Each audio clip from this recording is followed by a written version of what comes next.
हम लोगों को तो मिडिल क्लास को लोगों के लिए तो लाल किला तो बनाना होता नहीं है कि हमको लाल किला बनाना है। मेन चीज़ उसके है कि बच्चे ढंग से पढ़ ले, उसके बच्चे को परवरिश हो जाए, पढ़ाई लिखाई में कोई कमी ना हो, खाने पीने में दिक्कत ना हो। इस बार जो बजट आने वाली है उसमें यही अपेक्षा करता हूँ कि जो महंगाई को थोड़ा ध्यान में रखा जाए और हम लोग छोटी सी नौकरी करने वाले हैं तो हम लोगों के गुजर बसर पे असर ना पड़े। कि मेरे विचार से टैक्स बर्डन में हमारी जनता है।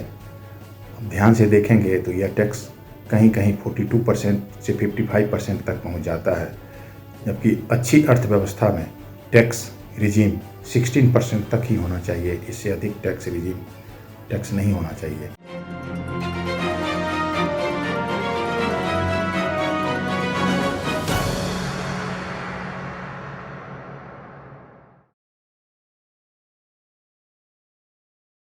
इस बार के आम बजट में माननीय प्रधानमंत्री श्री नरेंद्र मोदी जी व माननीय वित्त मंत्री श्रीमती निर्मला सीतारमण जी से अनुरोध है कि हम मिडिल क्लास एवं गरीब तबके के लोग को मोदी जी पर बहुत भरोसा है। इस बार के आम बजट में उन्हें रोजगार, जिसमें खासकर सरकारी नौकरी, जिसमें सुदूर गांव देहात के युवा लड़के एवं लड़कियां शहर में जाकर कंपटीशन की तैयारी करते हैं एवं सरकारी संस्थान में वैकेंसी कम रहने के कारण उन्हें मायूसी का सामना करना पड़ता है।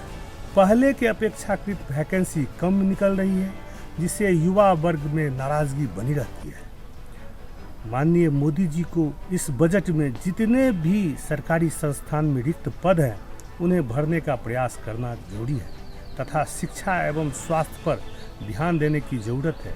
खासकर स्वास्थ्य में हम गरीब परिवार को खासी दिक्कत होती है, अतः इस पर और सुधार की जरूरत है। इस बार की जो बजट आ रही है ना, उसमें हम यही अपेक्षा रखते हैं माननीय मोदी जी से और हमारी वित्त मंत्री निर्मला सीतारमण जी से कि ऐसा बजट लाए जो हमारे मिडिल क्लास के लोग हैं, मध्यम वर्गीय लोग जो है, उसके कमाई खटाई कम है। कोरोना काल में कमाई की कमी आ गई है, पैसों की दिक्कत आ गई है, महंगाई बढ़ गया है। उस चीज़ को ध्यान में रखते हुए कि कम से कम मीडियम क्लास के लोग, जो मध्यम वर्ग के लोग होते हैं, उनको किसी तरह का परेशानी ना हो, खाने पीने में दिक्कत ना हो, दो बच्चे को पढ़ा सके किसी तरह अच्छे से। ये सब चीज़ हम लोगों को तो मिडिल क्लास को लोगों के लिए तो लाल किला तो बनाना होता नहीं है कि हमको लाल किला बनाना है। मेन चीज़ उसके है कि बच्चे ढंग से पढ़ ले, उसके बच्चे को परवरिश हो जाए, पढ़ाई लिखाई में कोई कमी ना हो, खाने पीने में दिक्कत ना हो। जिस तरह से महंगाई बढ़ती जा रही है, रसोई के गैस बढ़ गई दाम, तेल बढ़ गई है, दाल ताल, ये सब सारे महंगाई, इस सब चीज़ को थोड़ा कंट्रोल करते हुए ये सब देखा जाए। सबका साथ, सबका विकास, सबका विश्वास हो। हम यही चाहते हैं मोदी जी से कि इस तरह का बजट निकाला जाए इस बार।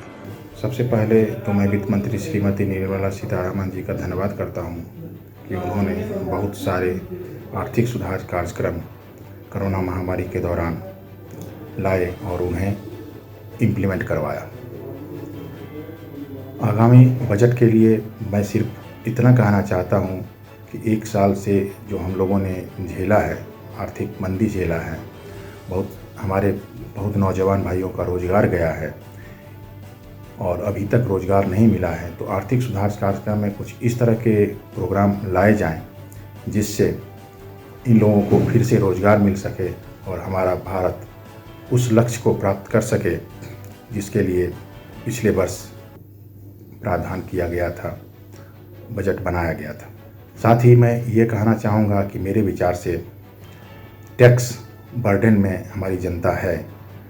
ध्यान से देखेंगे तो यह टैक्स कहीं कहीं 42% से 55% तक पहुँच जाता है, जबकि अच्छी अर्थव्यवस्था में टैक्स रिजीम 16% तक ही होना चाहिए। इससे अधिक टैक्स नहीं होना चाहिए।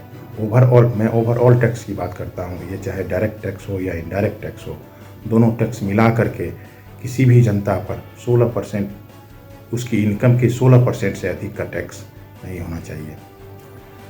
एक शॉर्ट टर्म सुधार के रूप में मैं यह कहना चाहूँगा कि टैक्स में एग्जम्पशन लिमिट 7 लाख तक होना चाहिए। इससे आम जनता को कुछ सुधार मिलेगा, आर्थिक सुधार मिलेगा और आर्थिक मदद मिलेगी। इससे वो काम कर पाएंगे आगे और आगे अपना बजट बना पाएंगे, बच्चों को पढ़ा पाएंगे। आम लोगों के लिए रोटी, कपड़ा और मकान है, इसमें लोगों को कोई दिक्कत नहीं हो, बजट में ही होना चाहिए। धन्यवाद। इस बार जो बजट आने वाली है उसमें हमारे फाइनेंस मिनिस्टर जो हैं निर्मला सीतारमण और मोदी जी से यही अपेक्षा करता हूँ कि जो महंगाई को थोड़ा ध्यान में रखा जाए और हम लोग छोटी सी नौकरी करने वाले हैं तो हम लोगों के गुजर बसर पे असर ना पड़े। और सबसे बड़ी बात है जो कि बेरोज़गारी है, बेरोज़गारी को भी ध्यान में रखा जाए थोड़ा।